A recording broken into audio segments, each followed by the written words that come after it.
നമസ്കാരം. ഇന്നത്തെ പത്രങ്ങളെ പരിചയപ്പെടാം.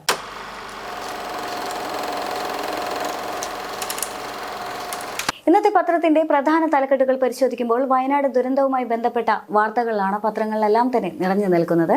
കഴിഞ്ഞ ദിവസം സംഭവ സ്ഥലം മോഹൻലാൽ സന്ദർശിക്കുന്നുണ്ടായിരുന്നു. ആ വാർത്തയും എല്ലാ പത്രങ്ങളിലും മുൻ പേജിൽ തന്നെ ഇടം പിടിച്ചിട്ടുണ്ട്. മറ്റൊരു പ്രധാന വാർത്ത എന്ന് പറയുന്നത് ടൗൺഷിപ്പുമായി ബന്ധപ്പെട്ടതാണ്. പുനരധിവാസത്തിന് ടൗൺഷിപ്പ് എന്ന് പറയുന്ന വാർത്തയാണ് മറ്റൊരു പ്രധാന വാർത്തയായി വന്നിട്ടുള്ളത്.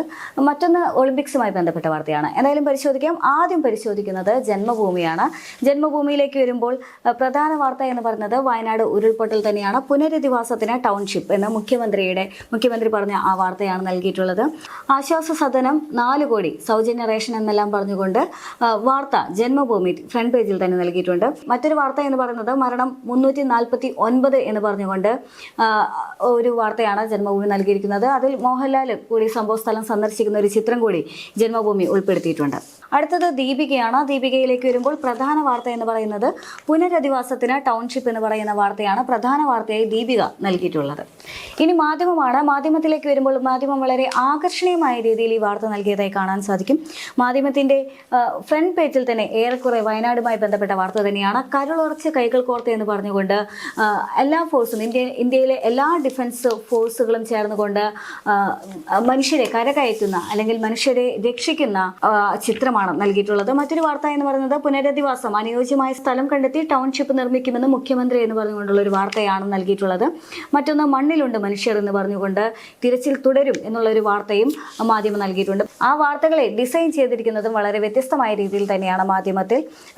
മാത്രമല്ല എന്താണ് വയനാട്ടിലെ നിലവിലെ സാഹചര്യം എന്ന് മനസ്സിലാക്കാൻ പാകത്തിന് ചെറിയൊരു വിവരണം പോലും ചെറിയൊരു ബോക്സിൽ ഉൾപ്പെടുത്തിയിട്ടുണ്ട്. ഉരുൾ ദുരന്തം മരണം 350 കവിഞ്ഞു എന്ന് പറയുന്നുണ്ട്. ഔദ്യോഗിക സ്ഥിരീകരണം 219. ഇന്നലെ കണ്ടെടുത്തത് 4 മൃതദേഹങ്ങൾ, കാണാതായത് 206. ഒറ്റയടിക്ക് പെട്ടെന്ന് ഒരു പത്രം കയ്യിലെടുക്കുന്ന ഒരാൾക്ക് പെട്ടെന്ന് ആ വിവരങ്ങളെല്ലാം തന്നെ ലഭ്യമാകത്തക്ക വിധത്തിലുള്ള പ്രത്യേകതയോടുകൂടിയാണ് മാധ്യമം പത്രം എന്ന് ഇറക്കിയിരിക്കുന്നത്. ഇനി അടുത്തത് കേരള കൗമുദിയിലേക്ക് വരുമ്പോൾ ഇനി പ്രാർത്ഥന മാത്രം എന്ന് പറഞ്ഞുകൊണ്ടാണ് കേരള കൗമുദി വാർത്ത നൽകിയിരിക്കുന്നത്. തെരച്ചിൽ അവസാനിക്കുന്നു, ഇന്ന് ഐബോർഡ് ഡ്രോൺ പരിശോധന എന്ന് പറഞ്ഞുകൊണ്ടാണ് കേരള കൗമുദി വാർത്ത നൽകിയിരിക്കുന്നത്. മരണം 354, കുട്ടികൾ 30 എന്ന് പറഞ്ഞുകൊണ്ട് എല്ലാ പത്രങ്ങളിലും മരണസംഖ്യ എന്ന് പറയുന്നത് അത് വളരെ വ്യത്യസ്തമായ രീതിയിലാണ്. കൃത്യമായി കണക്കുകൾ ഇപ്പോഴും പറയത്തക്ക നിലയിലേക്ക് എത്തിയില്ല എന്ന് തന്നെ വേണം കരുതാനായിട്ട്. അതേസമയം തന്നെ മറ്റൊരു പ്രധാന വാർത്ത എന്ന് പറയുന്നത് മോഹൻലാൽ സംഭവസ്ഥലം സന്ദർശിക്കുന്ന ഒരു വാർത്തയാണ്. അത് നല്ലൊരു ചിത്രത്തോടു കൂടി തന്നെ കേരള കൗമുദി നൽകിയിട്ടുണ്ട്. ഇനി മാതൃഭൂമിയിലേക്ക് വരുമ്പോൾ ഒപ്പമുണ്ട് ഈ നാടും ഞാനും എന്ന് പറഞ്ഞുകൊണ്ട് മോഹൻലാലിന്റെ വാക്കുകളാണ്. അദ്ദേഹത്തിന്റെ ഒരു ചിത്രം കൂടി നൽകിക്കൊണ്ടാണ് വാർത്ത നൽകിയിട്ടുള്ളത്. ദുരിതബാധിതർക്ക് സ്നേഹവീട് എന്ന് പറഞ്ഞുകൊണ്ട് ദുരന്ത കാരണം പഠിക്കുമെന്നെല്ലാം പറഞ്ഞുകൊണ്ട് പുനരധിവാസത്തിന് പുതിയ ടൗൺഷിപ്പ് എന്ന് പറഞ്ഞുകൊണ്ടുള്ള വാർത്തയാണ് മാതൃഭൂമി ഒരു വളരെ പ്രധാനപ്പെട്ട ഒരു വാർത്തയായി നൽകിയിട്ടുള്ളത്. ഇനി ദേശാഭിമാനിയിലേക്ക് വരുമ്പോൾ മോഹൻലാൽ സംഭവസ്ഥലം സന്ദർശിക്കുന്ന ഒരു ചിത്രം, മനോഹരമായ ഒരു ചിത്രം കൂടി ഉൾപ്പെടുത്തിയിട്ടാണ് വാർത്ത നൽകിയിട്ടുള്ളത്. മറ്റൊരു വാർത്ത എന്ന് പറയുന്നത് ചേർത്ത് പിടിക്കാം വയനാടിനെ എന്ന് പറഞ്ഞുകൊണ്ട് പുനരധിവാസത്തിന് ടൗൺഷിപ്പ് എന്ന് പറഞ്ഞുകൊണ്ടുള്ള മുഖ്യമന്ത്രിയുടെ ചിത്രമെല്ലാം വെച്ചുകൊണ്ടുള്ള പുതിയൊരു തീരുമാനം ആണ് ദേശാഭിമാനി വാർത്ത നൽകിയിട്ടുള്ളത്. ഇനി മലയാള മനോരമയിലേക്ക് വരികയാണെങ്കിൽ മലയാള മനോരമ എപ്പോഴത്തെയും പോലെ വളരെ വ്യത്യസ്തമായ രീതിയിൽ വളരെ വേദനാജനകമായ ഒരു ചിത്രവും വാർത്തയെല്ലാം തന്നെയാണ് പ്രധാനമായി നൽകിയിട്ടുള്ളത്. മോതിരെ കൈവിട്ട് മോളെ എന്ന് പറഞ്ഞുകൊണ്ട് വളരെ വേദനാജനകമായ ഒരു സ്റ്റോറി എല്ലാം തന്നെ മനോരമ നൽകിയിട്ടുണ്ട്. മറ്റൊരു വാർത്ത എന്ന് പറയുന്നത് പുനരധിവാസം നടപടികളുമായി സർക്കാർ തിരികെ എന്ന് പറഞ്ഞുകൊണ്ടാണ് ഒരു വാർത്ത മനോരമ നൽകിയിട്ടുള്ളത്.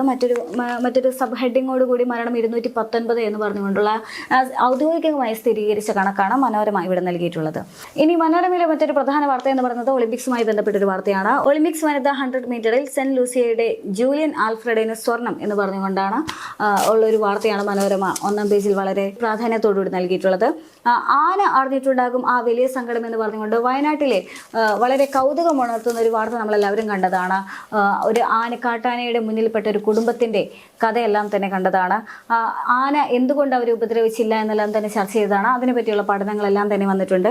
അപ്പോൾ ഈ ഒരു അപകടവുമായി ബന്ധപ്പെട്ടുള്ള ദുരന്തവുമായി ബന്ധപ്പെട്ടുള്ള സൂചനകളെല്ലാം തന്നെ ആനകൾക്ക് മുൻകൂട്ടി ലഭിച്ചിട്ടുണ്ടായിരിക്കാം എന്നെല്ലാം പറഞ്ഞുകൊണ്ടുള്ള ഒരു പഠനം മാത്രമല്ല ഈ ഒരു സ്റ്റോറി എല്ലാം തന്നെയാണ് മനോരമ രസകരമായ രീതിയിൽ നൽകിയിട്ടുള്ളത്.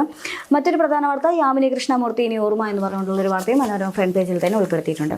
അടുത്തത് ദേശാഭിമാനിയിലേക്ക് വരുമ്പോൾ ദേശാഭിമാനി വയനാട് തന്നെയാണ് ഏറെ പ്രാധാന്യത്തോടുകൂടി നൽകിയിരിക്കുന്നത്. ഇനി മറ്റൊരു വാർത്ത എന്ന് പറയുന്നത് ഒളിമ്പിക്സുമായി ബന്ധപ്പെട്ട വാർത്തയാണ്. പുഞ്ചിരിച്ചു മടങ്ങും എന്ന് പറഞ്ഞുകൊണ്ട് ഷൂട്ടിങ്ങിൽ മനു ഭാക്കർ മെഡൽ കൈവിട്ടു എന്ന് പറഞ്ഞുകൊണ്ടുള്ള വാർത്തയാണ്. ഇനി മാതൃഭൂമിയിലേക്ക് വരുമ്പോൾ കഴിഞ്ഞ ദിവസത്തെ കർക്കിടവാവ് സംബന്ധിച്ച വാർത്ത നൽകിയിട്ടുണ്ട്. ഒരു ചിത്രമെല്ലാം തന്നെ ഉൾപ്പെടുത്തിയിട്ടുണ്ട്. മറ്റൊന്ന് എന്ന് പറയുന്നത് വിഴിഞ്ഞത്ത് കൊളംബോയേക്കാൾ നിരക്ക് കുറവെന്ന് പറഞ്ഞുകൊണ്ടുള്ളൊരു വാർത്തയാണ് നൽകിയിട്ടുള്ളത്. അടുത്തത് കേരള കൗമുദിയാണ്. കേരള കൗമുദിയിലേക്ക് വരുമ്പോൾ മറ്റു പ്രധാന വാർത്ത എന്ന് പറയുന്നത് സ്വാഭാവികമായും ഒളിമ്പിക്സുമായി ബന്ധപ്പെട്ട വാർത്ത തന്നെയാണ്. ഒളിമ്പിക്സുമായി ബന്ധപ്പെട്ട് 3ാം മെഡലില്ലാതെ മനു ഭാക്കർ എന്ന വാർത്തയാണ് നൽകിയിട്ടുള്ളത്. മാധ്യമത്തിലേക്ക് വരുമ്പോൾ മാധ്യമത്തിൽ നിന്ന് ഏറിയ ഭാഗവും അത് വയനാട് തന്നെയാണ് പ്രധാന വാർത്തയായി വരുന്നത്. മറ്റൊരു വാർത്ത എന്ന് പറയുന്നത് യാമിനി കൃഷ്ണമൂർത്തി ഇനി ഓർമ്മ എന്ന് പറയുന്ന ഒരു വാർത്തയാണ്. ദീപികയിലേക്ക് വരികയാണെങ്കിൽ വയനാടുമായി ബന്ധപ്പെട്ട വാർത്തയ്ക്ക് ശേഷം പിന്നെ നീറ്റ് PG പരീക്ഷാ കേന്ദ്രം തീരുമാനം നാളെ എന്ന് പറയുന്ന ഒരു വാർത്ത കൂടി ഫ്രണ്ട് പേജിൽ ഉൾപ്പെടുത്തിയിട്ടുണ്ട്. ജന്മഭൂമിയിലേക്ക് വരികയാണെങ്കിൽ ജന്മഭൂമിയിലും വയനാടിന് തന്നെയാണ് ഏറെ പ്രാധാന്യത്തോടുകൂടി എല്ലാ വാർത്തകളും വയനാടുമായി ബന്ധപ്പെട്ട വാർത്തകളാണ്. ആൾത്തിരക്കിലും അഭിജിത്ത് ഒറ്റയ്ക്കാണ് എന്ന് പറഞ്ഞുകൊണ്ട് ഒരു വാർത്തയും ജന്മഭൂമി നൽകിയിട്ടുണ്ട്. ഒന്ന് ഇരുട്ടി വെളുത്തപ്പോഴത്തേക്കും ഒരു കുടുംബം തന്നെ നഷ്ടപ്പെട്ട ഒരു കുട്ടിയുടെ കഥ എല്ലാം പറഞ്ഞുകൊണ്ട് ജന്മഭൂമി ഒരു വാർത്ത നൽകിയിട്ടുണ്ട്. മറ്റൊരു വാർത്ത എന്ന് പറയുന്നത് യാമിനി കൃഷ്ണമൂർത്തി അന്തരിച്ചു എന്ന വാർത്തയാണ്. ഇത്രയുമാണ് ഇന്നത്തെ പത്രങ്ങളിലെ പ്രധാന തലക്കെട്ടുകൾ എന്ന് പറയുന്നത്. എല്ലാ പത്രങ്ങളും നിറഞ്ഞു നിൽക്കുന്നത് വയനാട് ദുരന്തം തന്നെയാണ്. പത്രങ്ങളിൽ മാത്രമല്ല, ഇന്ന് നമ്മുടെ മനസ്സിലാണെങ്കിലും നിറഞ്ഞു നിൽക്കുന്നത് വയനാട് ദുരന്തവുമായി ബന്ധപ്പെട്ട വാർത്തകൾ തന്നെയാണ്. തിരച്ചിൽ ഇപ്പോഴും തുടർന്നുകൊണ്ടിരിക്കുകയാണ്. മറ്റൊന്ന്, ഇന്ന് ഞായറാഴ്ച ആയതുകൊണ്ട് തന്നെ എല്ലാ പത്രങ്ങളിലും സപ്ലിമെന്റുകൾ കൂടി വന്നിട്ടുണ്ട്. വ്യത്യസ്തമായ കൗതുകകരമായ വാർത്തകളും വിവരങ്ങളും അന്വേഷണങ്ങളെല്ലാം തന്നെ ഉൾക്കൊള്ളിച്ചുകൊണ്ടുള്ള സപ്ലിമെന്റുകളും ഇന്ന് ഇറങ്ങിയിട്ടുണ്ട്.